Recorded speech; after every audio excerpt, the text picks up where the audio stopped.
देश को आजाद हुए आज 78 साल हो गए और भारत आजादी की 78वीं वर्षगांठ मना रहा है। आज के दिन मुझे सिर्फ एक चीज, मैं रास्ते में आ रहा था तो सोच रहा था कि हम लोगों ने अपने चैनल का नाम जब रखने के बारे में सोचना शुरू किया तो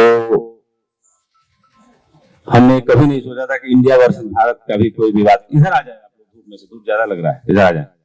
भारत एक्सप्रेस मुझे लग रहा है कि अपनी स्थापना के बाद दूसरी स्वतंत्रता दिवस की वर्षगांठ मना रहा है और आज के दिन इस भारत एक्सप्रेस परिवार का अभिभावक होने के नाते और अपने देश का एक जिम्मेदार नागरिक होने के नाते दो तीन बातें जरूर मौका है तो कहना चाहिए, कहना बनता भी है। एक आजादी जो हमें मिली यानी दी गई, और एक आजादी वो होती है जो हम स्वयं बनते हैं। स्वयं का निर्मित होना हमारे यहाँ आध्यात्म में, वेदों में ऋषि मुनियों ने कहा है कि जब आप स्वयं को निर्मित करते हैं यानी आपके व्यक्तित्व के अंदर जो संभावनाएं हैं आप उसको तलाशते हैं और एक अलग काम, अलग नाम, एक अलग तरीके से समाज में आपकी पहचान स्थापित होती है, तो सही अर्थों में वो व्यक्ति की स्वतंत्रता होती है। देश को तो स्वतंत्रता जरूर मिल गई, लेकिन आज 29 साल से लेके 40 साल के बीच करीब 65% आबादी हमारी है, लेकिन कहीं ना कहीं जो व्यक्तित्व निर्माण की दिशा में काम होना चाहिए हमारे देश में, वो हुआ इसी देश में सबसे ज्यादा, सबसे बड़े पैमाने पर। पूरी दुनिया ने फॉलो किया भारत को, लेकिन जिसको देख के, जिसको जान के पूरी दुनिया में कुछ देशों ने बहुत तरक्की की और तरक्की की दिशा में हमसे भी आगे निकल गए, लेकिन हम क्यों पीछे छूट गए? इस दिशा में जब मैं तलाशता हूं तो इसके पीछे सिर्फ एक ही कारण है कि करीब करीब 2000 साल तक भारत लगातार आक्रमण झेलता रहा और गुलाम रहा, और गुलाम रहने के कारण हमारे डीएनए में, हमारे अंदर बहुत गहरे में डर और गुलामी, ये दो चीजें हैं जो बैठ गई। और मुक्त आदमी कब होता है? मुक्त न तो संसाधनों से होता है, न तो दूसरे के द्वारा दिए गए ज्ञान से होता है। इस मानवता के पथ पे चलने वाले पूरी दुनिया में जिन्होंने एक अलग मुकाम स्थान बनाया, वो भारत के ही नहीं, दुनिया के और भी देशों में, पूरे ग्लोब में अलग अलग देशों के जो लोग हैं, उन्होंने सिर्फ मुक्ति के मार्ग में एक ही चीज, सबने एक ही कॉमन बात कही, और वो सब कॉमन बात क्या थी कि अपने ज्ञान को उपलब्ध हो जाना। यानी वो जो बनने के लिए आए थे उसको उन्होंने पा लिया।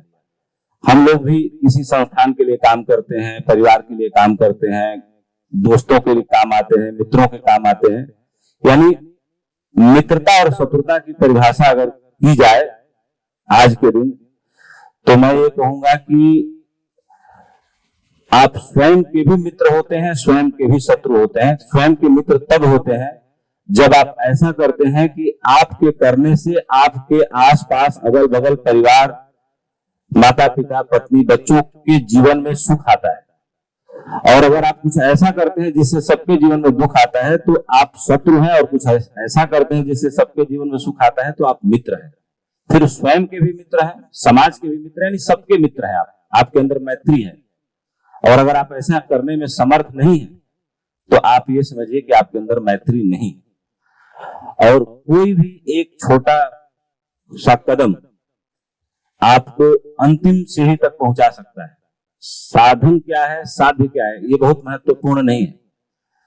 आप जहाज में बैठ के जाना चाहते हैं तो थोड़ा जल्दी पहुंच जाएंगे, लेकिन भौगोलिक जगहों पर पहुंचना कहीं पहुंचने के बराबर नहीं कहा गया है। यानी कि दूरी नापना एक तरीके से शरीर को एक जगह से ले जाके दूसरे जगह स्थापित कर देना है, लेकिन सही अर्थों में पहुंचना उसे कहते हैं कि जिस काम को करने के लिए परमात्मा ने आपको इस दुनिया में भेजा है, या जो संभावना आपके अंदर है, उस पूरी संभावना को ठीक तरीके से तराश करके देश और समाज की भलाई के लिए, या जिस जगह पे हम रहते हैं उसकी भलाई के लिए, सबके जीवन में सुख उतारने के लिए हम पूरे तरीके से आगे आते हैं, अपने को समर्पित करते हैं। मेरी नजर में स्वतंत्रता का व्यक्तिक, सामाजिक, आध्यात्मिक तीनों मतलब यही। इसके बयान में जो स्वतंत्रता मिली है वो तो 78 साल पहले इसको पाने के लिए लोगों ने संघर्ष किया, और उस संघर्ष का परिणाम हुआ कि हमें स्वतंत्रता दी गई, और वो अब हमारी है। भारत गणराज्य है, उस भारत गणराज्य के स्वतंत्र देश के हम नागरिक हैं। लेकिन हमारी सबसे बड़ी जिम्मेदारी क्या है? एक जिम्मेदारी है देश के प्रति, समाज के प्रति या परिवार के प्रति भी। जैसे कहा जाता है कि प्रथम इकाई परिवार है, फिर समाज है, फिर देश है, या पहले देश है फिर समाज है फिर परिवार है। अगर देश के परिप्रेक्ष्य में देखा जाए तो राष्ट्र प्रथम की भावना हमेशा फ्रीडम फाइटर्स ने भी दी, और हमको जन्मजात ये सिखाया जाता है। हालांकि नागरिकता की पहली पाठशाला हमारा परिवार ही होता है, लेकिन नागरिकता की पहली पाठशाला में भी हमें यही सिखाया जाता है कि जिस देश जाति में जन्म लिया बलिदान उसी पर हो जावे। तो देश जात से मतलब लार्जली मनुष्यता से है। जात से मतलब ये जो जातियों को लेकर के संघर्ष राजनीति चलता, उसका ये मतलब नहीं है। जात से मतलब मानवता से। तो आज के दिन पता नहीं क्यों मेरा थोड़ा गला भी खराब है और गर्मी बहुत ज्यादा है, तो मैं आज बिल्कुल समय नहीं लूंगा। आज आप लोगों के बीच मेरी श्रीमती जी डॉक्टर रचना जी भी आई हैं, पेशे से प्रोफेसर हैं, और इन्होंने मेरे दोनों बच्चों को बहुत अच्छा संस्कार दिया। एक्स्ट्रा करिकुलम एक्टिविटी में दोनों बहुत अच्छा कर रहे हैं। तो इन लोगों का मन है कुछ स्वतंत्रता दिवस पे गीत गाने का, तो हम भी सुनते हैं, आप लोग भी सुनिए।